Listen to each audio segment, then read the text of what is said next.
Hey everyone, welcome. It's Monday, August the 11th, and it's about, we're here in the early afternoon. I said I wouldn't get a video out till later tonight, but I kind of have a fluctuating schedule this week, so have a couple of hours here to get this mid-afternoon update in. Wanted to give you a quick view on the XRP market and where we currently sit.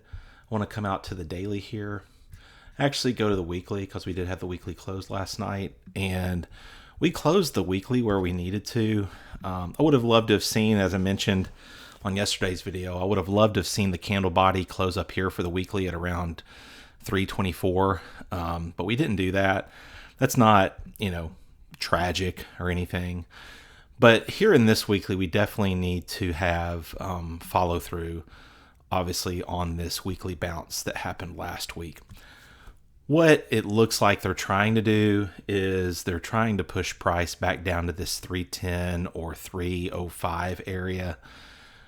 That could happen here intra-week. So here over the next couple of days, we could come down to either 310 or 305, maybe even as low as $3 to kind of test that $3 psychological level one more time. But I do expect that to hold. Just based on where the rest of the market is, that would be a pretty big deviation if we gave up this weekly bullish candle from last week, especially with where Bitcoin is at. If you look at Bitcoin on the weekly, we had a great, actually a little bit stronger of a close on the weekly for Bitcoin last night. So everything's looking great unless this is just a major fake out and Bitcoin's going to collapse to sub $100,000, and come down here to 99 or 98,000. I think we're good. So really the entire market hinges on what is going to happen this week with Bitcoin.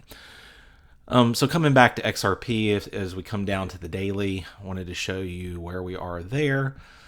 Again, since 7 p.m. last night, we've had a good open here to the daily. Obviously, bears have tried to push this back down with some shorting. Again, assuming maybe a little bit more of a corrective pattern here. Coming down to the 6 hour, again, just doesn't look that great. This could have been a double bottom here, and maybe we're holding. We still have about 5 hours on this 6 hour candle, so we could completely lose all this and come all the way down here within this next 5 hour window, which would be the close of the daily. 4 hour, not much to say there. Again, the 1 hour, maybe that's looking a little interesting here as we are going to close in about 5 minutes, a little under 5 minutes. This is looking really interesting. I would love to see us get some more buy volume here coming in, maybe overtake this volume here. But really, we're just in a waiting game. It's either going to hold here for this double bottom, and we're going to continue upwards here, or we're coming down here to 310 or 305, 304 area. That's really all that I have for you for now. If you're trying to trade this, look at how many times, even just on the 15-minute, look at how many times they've been washing people. It's just insane. Probably people going 50, 100x leverage on these trades, and then they're just getting wrecked. So I think we're very, very close to the big move. On the 5-minute, you do have some encouraging 5-minute buy volume here. Those volume candles there are looking pretty good. Even compared to where we were at the top of that bounce, we had some higher buy volume. So we're looking okay, but again, it's just kind of this sideways chop right now, and that's what you're dealing with here on a Monday. So we're kind of taking a wait and see approach, but I still hold my bullish bias just along with the rest of the overall market. If Bitcoin is going to 170 or $250,000, then I believe XRP is going to, $8, $9, $10, somewhere in there, maybe 11. So that's what we're looking at. I hope everyone has a great afternoon. I've been looking at the Tesla chart. I saw this on a video the other day, which I thought was very interesting. I saw that, Tesla back here from 2013 or 2014 all the way to 2019, 2020 was in this consolidation, about 7 years of consolidation. Then we had a major breakout to the 4236 on Tesla.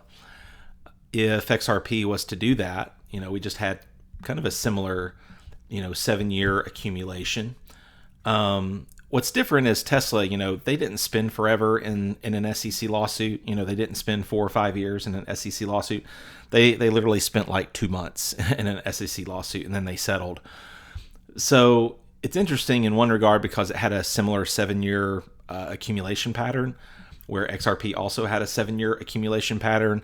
And I've talked about how, after 7 years of accumulation, what kind of move are you going to get? Well, after 7 years of accumulation, you can't tell me that fib levels don't work, because we came up here and hit that 4236 back in November of 2021. Now it looks like we might be going even higher here with Tesla, maybe $900. So with XRP, a similar kind of move to that would be, if we're going to go do a 4236 extension off of this entire 7-year accumulation, then you're looking at, well, that's just not realistic, is it? $177,500. Right. So let's just say that we're being realistic. I mean, could we get the 1618 at $26? I think so. So, 7 years of accumulation. What kind of moves are we going to get here once we get into true price discovery? I think it's anybody's guess. So that's what I'm waiting for. That's what we've been waiting for 8 years. Don't give up now. We are almost there. So everyone have a great afternoon. And as I mentioned, I'll be doing daily updates. Not sure exactly the time. Probably tomorrow's will be towards the end of the day. Maybe right at the daily close tomorrow. Have a little bit of a different schedule tomorrow. So expect that daily update later. Again, if you like and subscribe, tick the bell, you'll be able to be notified when I have a new update. So hope everyone's doing well, and hope you make profit here in this upcoming bull cycle. Talk to you soon.